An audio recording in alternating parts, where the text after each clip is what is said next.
So we are very happy to have Angela Dai with us here from the Technical University of Munich, who will be giving the next invited talk.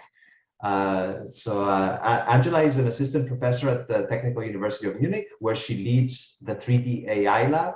Her research focuses on understanding how the 3D world around us can be modeled and semantically understood, leveraging generative 3D deep learning towards enabling understanding and interaction with 3D scenes for content creation and virtual or robotic agents.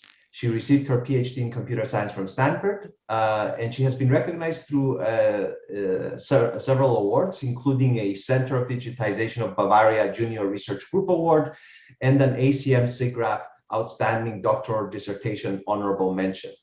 So without further ado, Angela, please take it away. Thanks for the great introduction. I'm very happy to be here today, and I'd like to talk about the path towards democratizing content creation. So being able to capture real-world environments and convert them into 3D models, 3D content that can be then used for various types of applications, such as for content creation, being able to start off with a 3D model of a real environment and then tweak and refine, as well as mixed reality kind of scenarios where you want to be able to create things like mixed virtual interactions with real world kind of environments, or augment real environments and objects with extra kind of information. And so for that, we want to be able to capture these kinds of geometric models of real 3D scenes and be able to understand the objects and interact with them. So one very promising way to capturing 3D reconstructions of real world environments is by 3D scanning with commodity range sensors. So here you have a Microsoft Kinect that is capturing color and depth streams and localizing where the camera frame was, where these frames were taken, enables us to fuse all of the observations together into a 3D model of the scene that's being captured. So this is an example of real-time 3D reconstruction work that we've done that's basically globally optimizing for all of the camera locations during the capture of this particular scene. So you can see the dynamic updates according to the global optimization in the reconstructed scene geometry here. It's all adapting according to new camera observations. So this is pretty nice in terms of capturing geometry of these observed frames, since we can actually have geometric estimates from the range sensors, depth measurements, and you can actually get a fairly faithful reconstruction of these kinds of environments. On the other hand, there's still a lot of things that are missing from these kinds of reconstructions. For instance, if we're taking a look from a different view of this particular scene, you see there's actually a couple of large challenges here. So one is that the observation is not fully complete.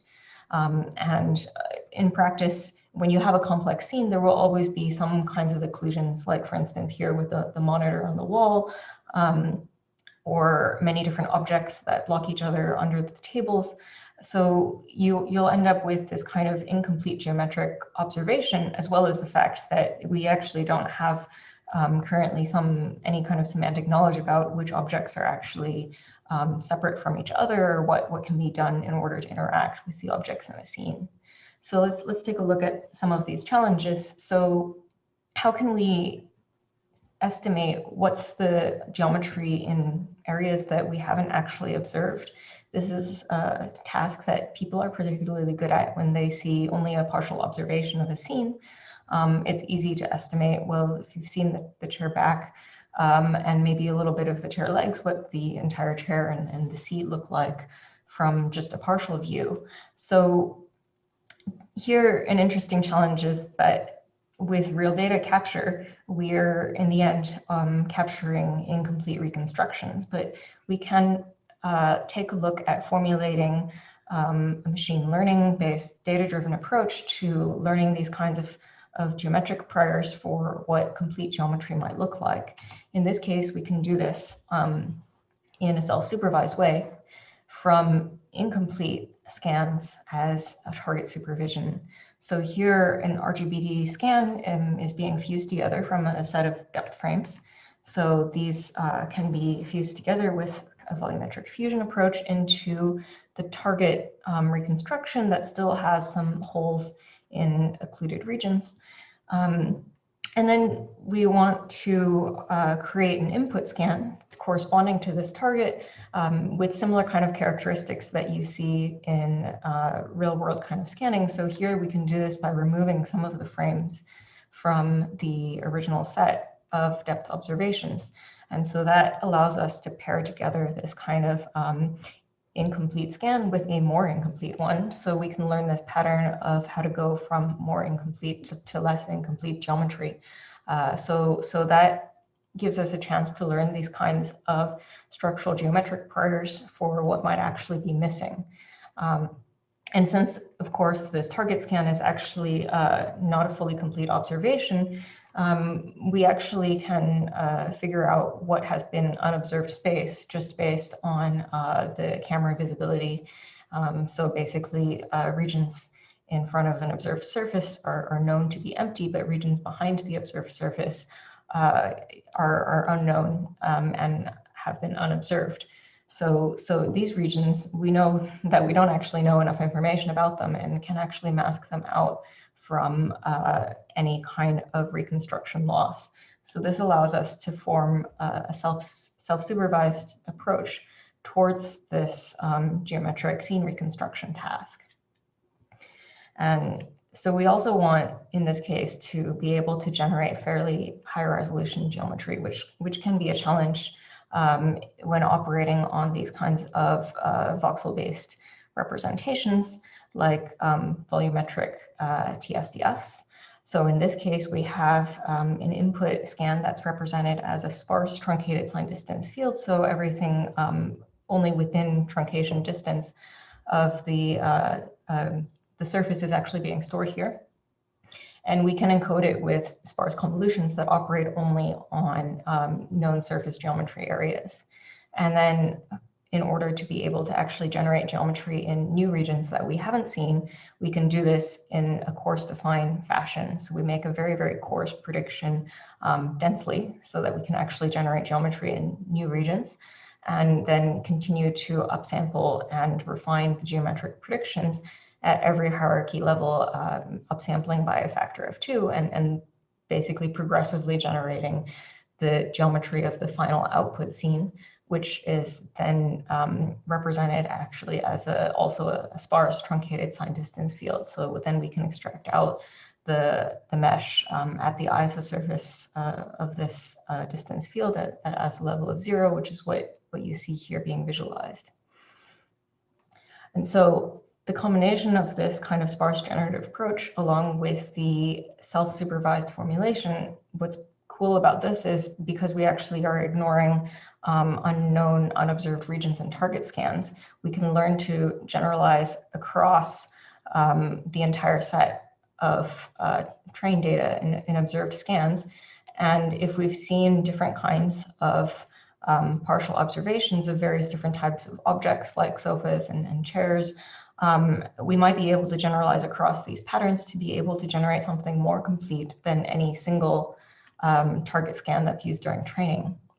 So you can see that here where this is an input observation and the generated complete version, as well as the target scan corresponding. So here there's actually some holes here in occluded regions in the target scan where we can actually predict what the complete geometry would be like based on these partial observations.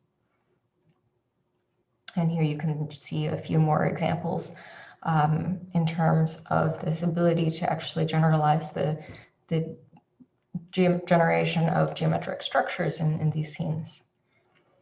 And so quantitatively, this is also a very effective kind of approach. If we use an L1 error metric in unknown regions in these scans, we can outperform state-of-the-art learned and traditionally optimization-based approaches towards this kind of task. So here you can also see this effect of the masking of these unobserved regions in the target scans, which is pretty important because this is what allows us to actually learn to generate geometry in regions that are often seen or unseen because they're occluded in the training set. So without that kind of masking in this second column here, you end up actually generating these kinds of patterns of occlusions in the output because that's kind of the learned target distribution.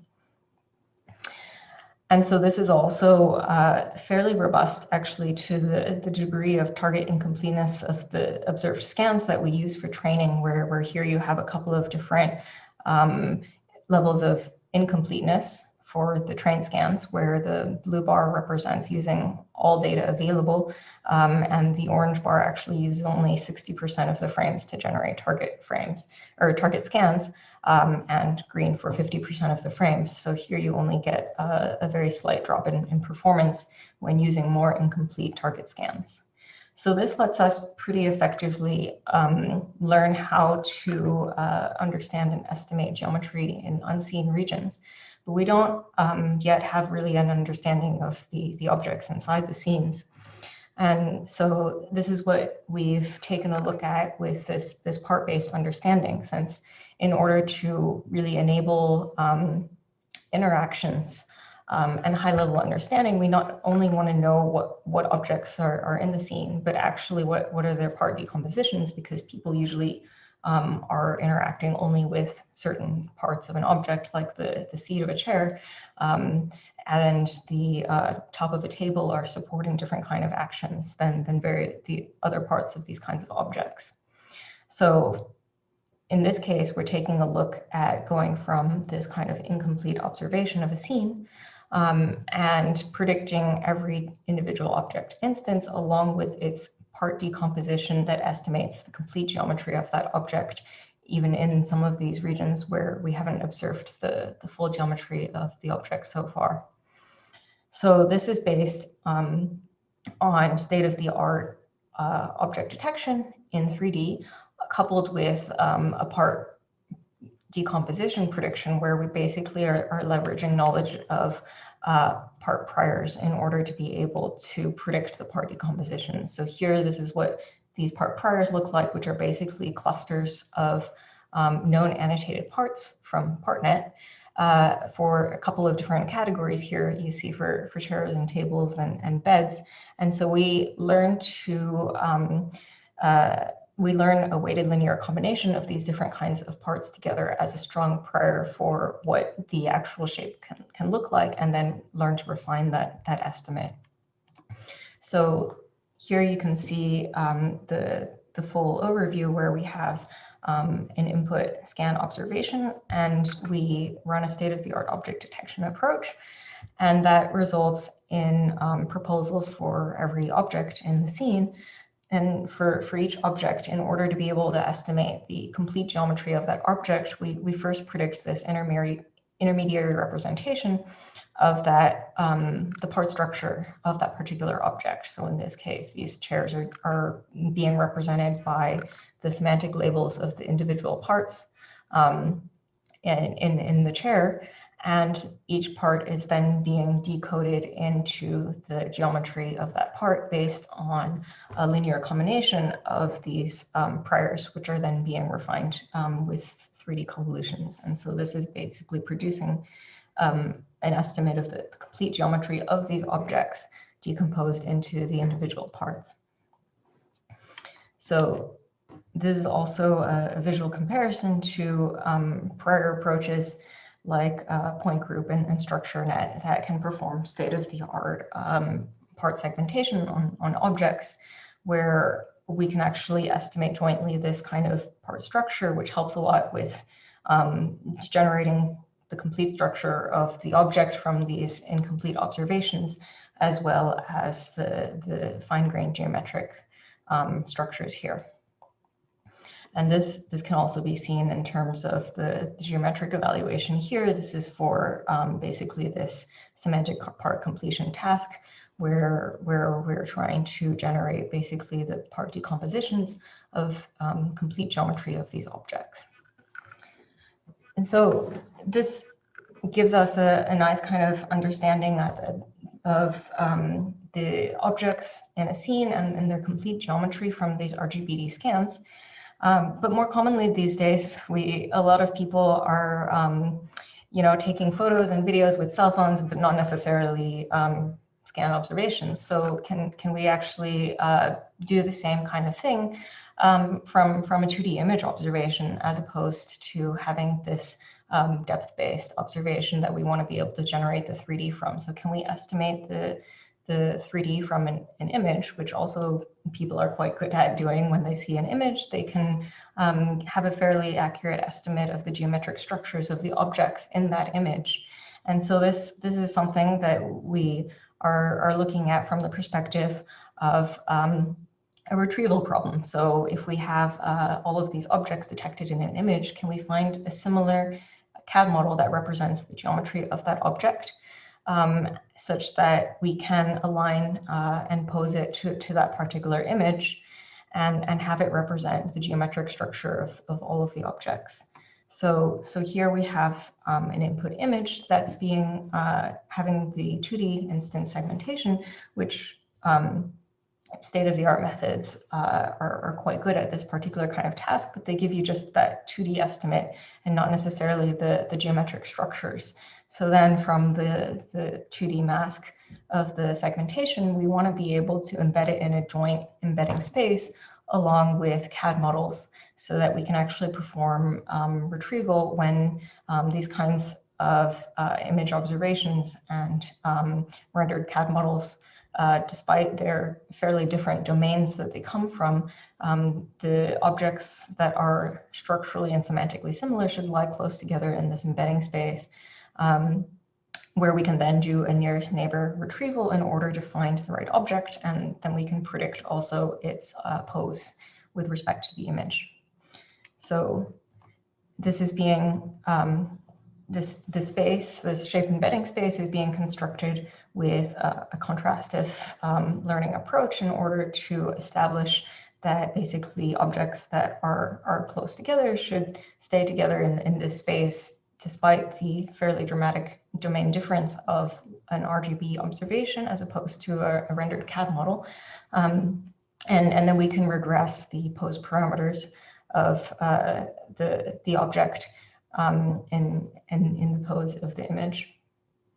So this actually works fairly well in terms of representing object geometry. So we can evaluate this on the Pix3D dataset, which has very accurate CAD model to image associations, where you can get close to perfect matches in terms of CAD model geometry with the image observations. And this retrieval-based approach also allows us to always be able to get a valid kind of shape geometry, because it's been hand modeled by somebody in order to place it into the database. And so here you can see what this looks like visually in terms of the objects that are retrieved and posed with respect to the image. And the nice thing about this particular approach is also that we don't necessarily, if we manage to acquire basically more CAD models for the retrieval, we don't necessarily need to retrain. We can just embed them into the space, and if they're actually better representative of new scene objects, we can actually get better reconstruction performance from simply embedding more objects into the space. So here we can also apply this to more challenging kind of real world scenarios where you have lots of objects arranged in these kinds of situations, and still end up with a nice kind of estimate of the geometric structures of all of these objects actually in the scene. So this is just, I think, a very exciting start towards commodity content creation, because we definitely still have a lot of steps forward that need to be addressed. before people can start actually capturing really, compelling content, perhaps on their cell phones, of real world environments. And so some of the interesting, challenging problems I think that are here are in terms of capturing colors and textures, because of course this is very important for sort of the visual experience of captured content, and this is still a very challenging problem to get basically the geometry as well as color appearance of objects and scenes in a realistic fashion. And then finally, moving from part segmentation and classification to really understanding dynamics and interactions and what kind of actions can be taken with the objects in a particular scene. How can people themselves actually interact with the objects and their parts? That's definitely what would be required to really move the environments to a scenario like a virtual video game, where we can then actually move all of the objects around and have virtual avatars and characters be able to move around in these scenes. So with that, I think there's a lot of cool things that are still to be done here. And I'd like to conclude and thank my students, particularly Alexei, whose work on the part-based understanding, as well as collaborators on these works. So I'm happy to take questions now too.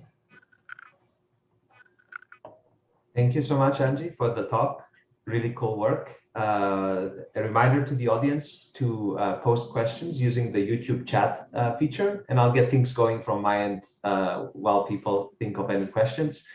It was really cool to see the work on part priors, Angie. Do you think that approach could actually be kind of extended up a level, where we kind of start to treat areas of rooms or entire rooms as parts which have priors in the context of an entire house, considering things like wall and door connections, placement of windows, and so forth? Do you see any benefit to this approach, at a higher level? Yeah, I think what it would be really nice is to be able to and learn these kinds of, like structural priors in terms of base primitives that we might want to be able to interact with. So like that's object parts, but then also individual objects themselves might be well characterized by a couple of different template types of that particular object that can then be specified to the actual observed instance and the geometry that's being seen. So I think that would be pretty nice, and maybe an interesting way to sort of more efficiently use the training data that we actually have available to us, rather than fully baking everything into learned weights of deep neural networks that might also help us actually get more of an intuitive understanding of what's actually being learned in this kind of generative process as well. Yeah, that makes a lot of sense. The other thing that I found really cool was this in the earlier part of your presentation, the idea of self-supervision by removing some information, right, for data where you have it, and then using that to predict missing parts of the data. And so I was wondering there, the work that you described was for the static scene setting, right? I was wondering, would it be interesting to consider how to extend this approach to the dynamic setting, right? What would self-supervision, this kind of idea look like in a dynamic scene setting? It's a good question. Dynamics is an interesting challenge in a lot of scenarios. I mean, I think what I think is pretty nice is being able to try to construct these reconstruction tasks to be able to learn more kind of base primitive features in terms of shared geometric kind of parts of scenes. And in the dynamic scenario, there's also, I think, a lot of work that's pretty interesting in terms of these kinds of cycle consistencies, since at least for one deforming shape, you know that it should maintain the same kind of geometric identity. throughout the deformations. And so maybe we can be able to formulate self-supervision more in terms of always being able to preserve these kinds of geometric volume, being able to map locations one-to-one, since we know approximately these kinds of deformations. It's, I think, an interesting question at some point, though, with dynamics, how much physics knowledge to actually try to inject into these kinds of formulations, because ideally, I think a lot of the deformations that you'd like to learn are in fact actually based in sort of real-world physics. And that actually controls a lot of the kinematics and constraints and stuff of deformations, which would be nice if we can also insert this actually in as part of the process. And maybe there's something to be said, which is getting a little bit further away from the original question about still being able to learn geometric part correspondences, where part here is being used kind of ambiguously as just similar things geometrically, that might be able to be applied towards dynamic correspondences as well, since usually things that are dynamically deforming are actually not, they're still moving locally rigidly. So there might be something to be said about also learning some of this information from static environments as well. Got it, got it. So there's a question from the audience. This is a question from Katayun, who asks, do you think it will be possible to categorize the scanned objects based on their material and use that information to help out with the set of problems that you described? Yeah, I mean, I think this is a pretty natural approach towards kind of assigning textures to objects in a scene. So being able to sort of estimate and maybe use like this part knowledge, since often I think objects are actually being constructed with different materials on different parts, like the arms of a chair are usually maybe a different kind of material setting than the seat or the back of a chair. So that can potentially give you a very strong prior in terms of what the material will look like. I think there's already a few works along this line. What would be really nice would be to then, because I think like many retrieval-based and dictionary-based approaches, including the ones that I've also talked about, the main kind of limitation there is always the ability to actually represent all possible objects, or in this case, materials and textures with the database of knowledge that's being used. So maybe starting from something like a material classification and then still being able to refine and synthesize, especially if you have an actual real world image observation.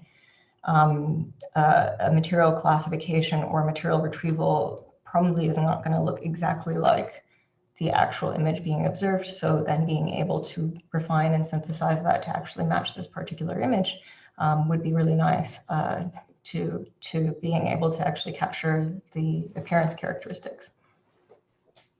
Yeah, that makes sense. So we're pretty much out of time, unfortunately. Once again, thank you so much, Angie, for the great talk and for taking the time to join us here at Graphics Interface 2021. Thank you so much. Virtual applause, I'm sure, from the audience as well. And thanks for inviting me. It was a pleasure.